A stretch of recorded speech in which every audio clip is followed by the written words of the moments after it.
Gas तुटवड्याचा व्यावसायिकांना मोठा फटका। मुंबई आणि राज्यातील इतर शहरांमधले अनेक हॉटेल्स तात्पुरते बंद।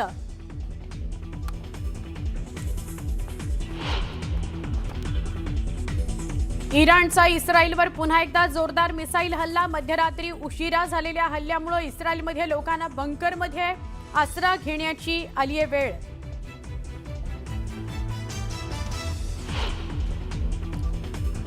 परराष्ट्र मंत्री जयशंकर यांनी इराणचे परराष्ट्र मंत्री अराग यांच्याशी केली फोनवरून चर्चा। दोन्ही नेत्यांमध्ये युद्ध स्थितीवर बातचीत।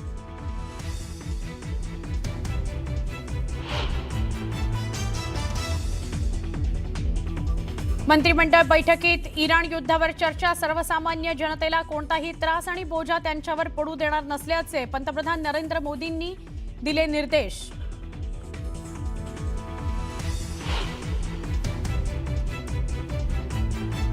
गॅस पुरवठा सुरळीत राखण्याकरता रिलायन्स इंडस्ट्रीज लिमिटेडचं मोठं पाऊल। एलपीजी आउटपुट वाढवण्याकरता जामनगर रिफायनरी 24 तास कार्यरत। देशवासियांच्या इंधनाची गरज पुरवणं प्राथमिकता असल्याचं केलं स्पष्ट।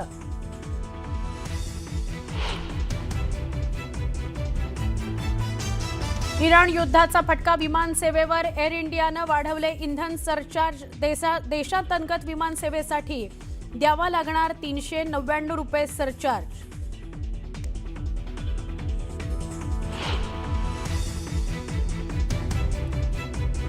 मी अनेक वेळा तडजोड केली, पण वैयक्तिक स्वार्थाकरता कधीही तडजोड केली नाही आणि करणार देखील नाही। मुख्यमंत्री देवेंद्र फडणवीस यांचं एका मुलाखतीत मोठं विधान।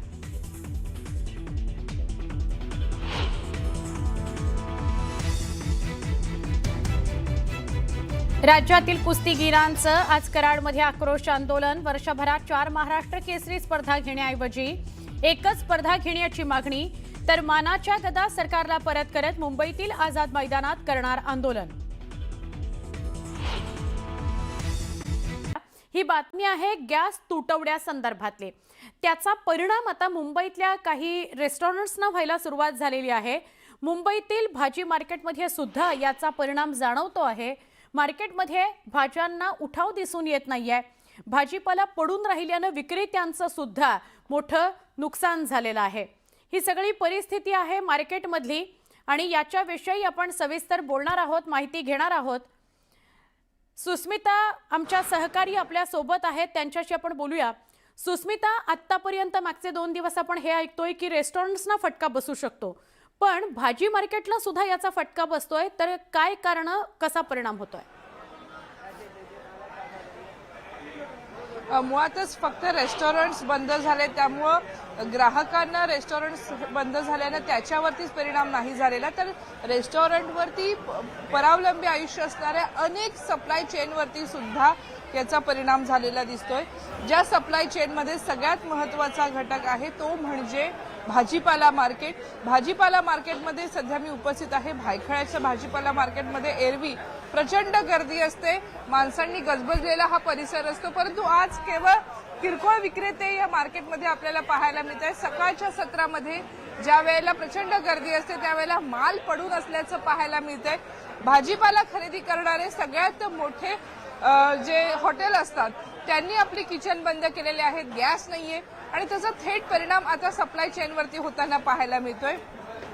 अनेक ठिकाणी आज मार्केटमध्ये भाजीपाला आलेला आहे, शेतकऱ्यांकडून माल विकत घेण्यात आलेला आहे, परंतु हा माल खरेदी करायला ग्राहक नाहीयेत।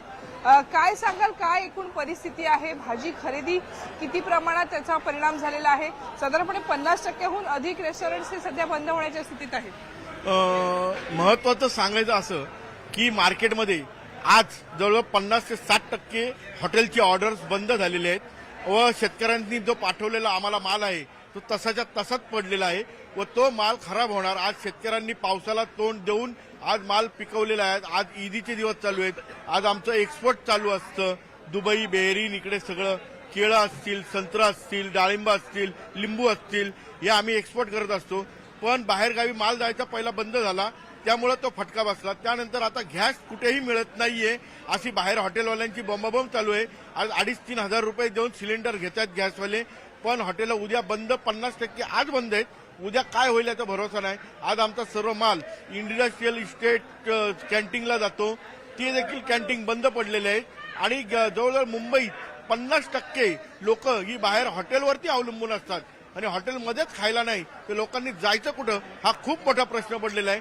तेव्हा सरकारला विनंती आहे की याच्यात काहीतरी मध्यस्थी करून या हॉटेल व्यावसायिक आहे यांना तरी गॅस सिलेंडर पुरवठा करणे व त्यानंतर आम्ही स्वतः जे घरगुती गॅस आहे त्याला आम्ही फोन करतो तर ऑनलाईन वरती फोन घेतला ऑर्डर घेतली जात नाहीये.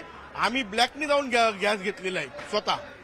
मुळातच आज साधारणपणे भायखळा मार्केट असेल किंवा दादर मार्केट असेल इतर अनेक मार्केटमध्ये किती टक्के माल हा पडून आहे? शेतीमधनं हा माल तुमच्यापर्यंत येतो, किती मोठ्या प्रमाणात हा जादा साठा तुमच्याकडे असू शकतो? जादा साठा म्हणजे जवळजवळ 60 ते 70% माल अजून पडू नये आणि हा माल आज खपला गेला नाही तर उद्या त्याची विल्हेवाट ही सरसोडी कचऱ्याच्या डब्यातच करावी लागणार. कारण हा नाशवंत माल असतो. पालेभाजी ही दुसऱ्या दिवशी फेकून दिली जाते, यूज करता येत नाही. त्यामुळं याच्यावरती कृपया जरा तातडीने पावलं उचलायला पाहिजेत. याच्यामुळे भाज्यांचे दर कसे असणार आहेत? कमी होत आहेत कारण मागणीच कमी झाल्यामुळे आता जेवढ्या मोठ्या संख्येने या भाज्या आल्या तर भाज्यांचे दर साधारण कसे असतील? भाज्यांचे दर जे आहेत ते आता सर्व स्थिरावलेले आहेत सध्या, कारण पाऊस चांगला झालेला आहे, सगळे भाजीपाला व्यवस्थित येत आहे. भाज्यांचे दर सर्व स्थिरावलेले असताना असं जर गॅसच्या याने जर डोकं वर काढलं तर सर्व भाज्यांचे बाजार एवढे खाली जातील की जे शेतकऱ्यांना जो माल त्यांनी पिकवलाय त्याचा मोबदला जरा पण मिळणार नाही. याची खूप मोठी नुकसान शेतकऱ्यांनाच भरावी लागणार आहे. नक्कीच आपण बघतोय की या केवळ हॉटेल आणि रेस्टॉरंट बंद झाल्यानं थेट शेतकऱ्यांपर्यंत आणि ग्रामीण भागातील अर्थव्यवस्थेवरती सुद्धा त्याचा परिणाम होणार आहे. मुंबईसारख्या शहरामध्ये 50%च्या आसपास हॉटेल्स आणि रेस्टॉरंट्स हे काही दिवसांपुरता आपला जो गॅसचा साठा आहे तो वापरतायत. त्यामुळं नेमकी ही परिस्थिती कधी निवळते हे बघणं महत्वाचं आहे, कारण आता हळूहळू प्रत्येक स्तरावरील रोजगारावरती याचा परिणाम होताना पाहायला मिळतो. सुवर्णा. नक्की सुस्मिता, धन्यवाद. आपण सविस्तर माहिती दिलीत आणि तिथल्या व्यक्तींशी बोललात, संवाद साधलात, काय परिणाम झालेला आहे त्याच्याविषयी. आखाती देशात अमेरिका इराण संघर्षाचा परिणाम आता इंधन आणि गॅस पुरवठ्यावर देखील दिसू लागलेला आहे. राज्यभरातील मंदिराच्या अन्नछत्रांमध्ये देखील गॅसच्या तुटवड्याचा प्रश्न निर्माण झालेला आहे. पंढरपूरच्या विठ्ठल मंदिरामधील अन्नछत्र आणि लाडू निर्मिती केंद्रांमध्ये कुठल्याही प्रकारचा गॅसचा तुटवडा होणार नाही. गॅस डीलरकडून मंदिराला नियमितपणे गॅस पुरवठा होणार आहे. त्या संदर्भात बैठक देखील झाली असून कुठल्याही प्रकारे गॅसचा तुटवडा भासणार नाही अशी माहिती मंदिर समितीनं दिलेली आहे. तर कोल्हापूरच्या महालक्ष्मी अन्नछत्राला सुद्धा गॅसचा तुटवड्याचा फटका बसलेला आहे. 3 ते 4 दिवस पुरेल इतकंच गॅस साठा त्यांच्याकडे उपलब्ध आहे. त्यामुळे चुलीवर जेवण करण्याचं नियोजन सध्या सुरू आहे. कितीही गॅसचा तुटवडा भासू दे, या अन्नछत्रात खंड पडू देणार नाही असं आयोजक ॲडव्होकेट तन्मय मेवेकर यांनी सांगितलेलं आहे. तर शिर्डीतील साईबाबा संस्थाननं मात्र भाविकांसाठी दिलासादायक तयारी केलेली आहे. दररोज साई प्रसादालयामध्ये सरासरी 1.5 टन गॅसचा वापर होतो. मात्र याबरोबरच साईबाबा संस्थाननं उभारलेल्या सौर ऊर्जा प्रकल्पामुळे दररोज 200 ते 250 किलो गॅसची बचत करण्यात साईबाबा संस्थान यशस्वी झालंय. शिर्डी साईबाबा संस्थानच्या साई प्रसादालयामध्ये सध्या सुमारे 20 टन गॅस साठा उपलब्ध आहे. त्यामुळे पुढील किमान 20 दिवस प्रसादालयात गॅसची कमतरता भासणार नसल्याची माहिती संस्थान प्रशासनाकडून देण्यात आलेली आहे.